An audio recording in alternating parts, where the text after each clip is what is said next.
وہ دکھائی دینے لگتی ہے، ان سے گفتگو شروع ہو جاتی ہے بعد میں۔ تو اگر انسان خود محتاط نہیں، یا اس کا گائیڈ یا سپروائزر یا ڈائریکٹر جو بھی آپ کہنا چاہیں، وہ اگر زیادہ پروفیشنٹ نہیں ہے تو وہ آدمی وہیں پر ٹک جاتا ہے، اسی کو انتہا سمجھ لیتا ہے، پھر وہیں بیٹھا رہ جاتا ہے، اسی میں وہ سمجھتا ہے کہ میں ولایت کی انتہا کو پہنچ گیا، جبکہ ایسا ہوتا نہیں۔ اس سے اگلے مقام آتے ہیں، پھر کشف و کرامات آتا ہے تو لوگ اسی کے اندر کھو جاتے ہیں اور کہیں پہنچ نہیں پاتے، اسی کو وہ انتہا سمجھ کے لوگوں سے کہنے لگتے ہیں کہ صاحب میں تو غوث ہو گیا، میں قطب ہو گیا، میں ابدال ہو گیا، تو وہ اسی مقام پر کھو جاتے ہیں۔ کچھ اس سے اگلے مقام پر کرامات سرزد ہوئی تو اسی میں کھو گئے۔ تو لوگ آج کل جو ہے ایک معیار اپنا گھڑا ہے لوگوں نے، وہ ہے کہ صاحب اگر کوئی صاحب کشف و کرامات ہے تو وہ ولی اللہ ہے، کوئی مستجاب الدعوات ہے، دعائیں اس کی قبول ہوتی ہیں تو وہ ولی اللہ ہے۔ صاحب وہ ولی اللہ کیسے ہے؟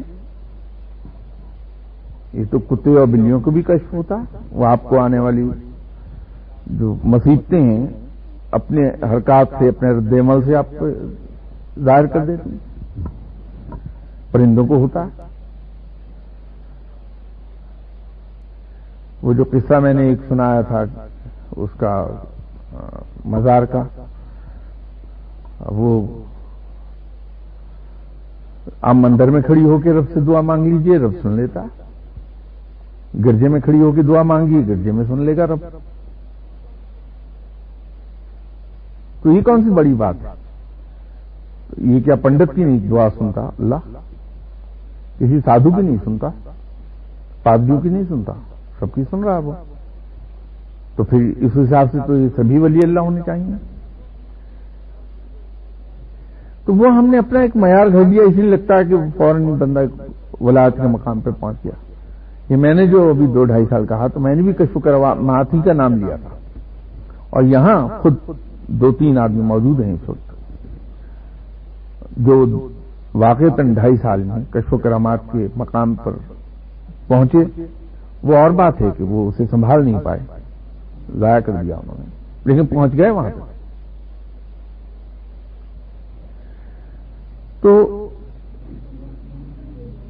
مقصود قطعی طور پر یہ نہیں ہے، مقصود یہ ہے کہ رب کی دوستی مل جائے،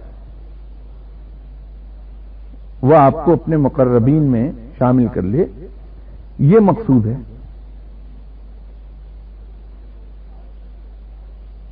تو اس میں تو ساری عمر گزرتا ہی رہتا ہے، اس مقام سے منزلیں طے کرتا رہتا ہے، تو آخری منزل تک نہیں پہنچ پاتا۔ وہاں تو بس صرف آپ صلی اللہ علیہ وسلم پہنچے۔ میں نے ابھی حضرت موسیٰ علیہ السلام کا حوالہ دیا تھا، اور اس کے بعد آپ صلی اللہ علیہ وسلم کے بارے میں بھی میں نے عرض کی۔ وقت اتنا ہی لگتا ہے۔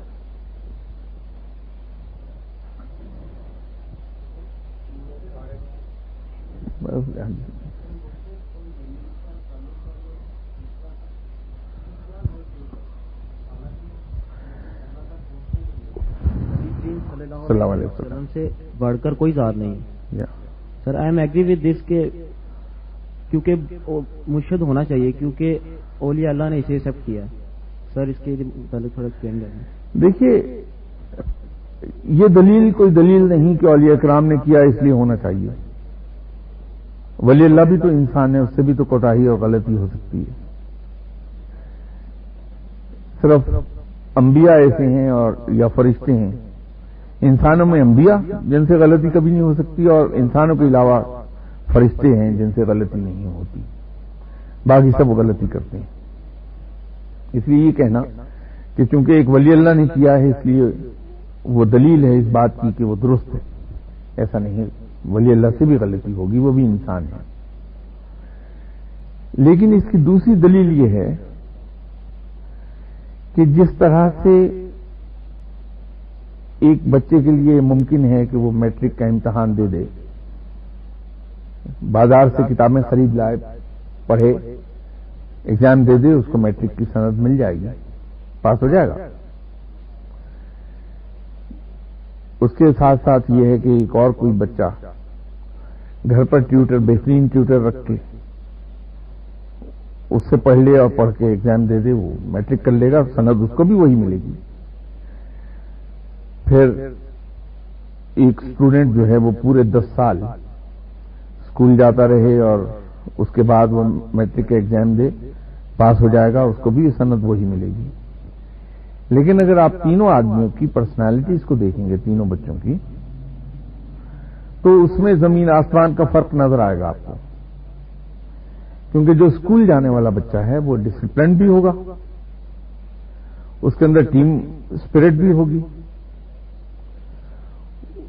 اس کے اندر ٹالرنس بھی ہوگی، اس کے اندر اسپورٹس مین اسپرٹ بھی ہوگی. جبکہ دوسرے دونوں بچوں کے اندر یہ چیزیں نہیں ہوں گی. گروپ ٹاسک کر پائے گا اسکول کا بچہ، یہ نہیں کر پائیں گے. تو میٹرک تو تینوں ہی ہو گئے.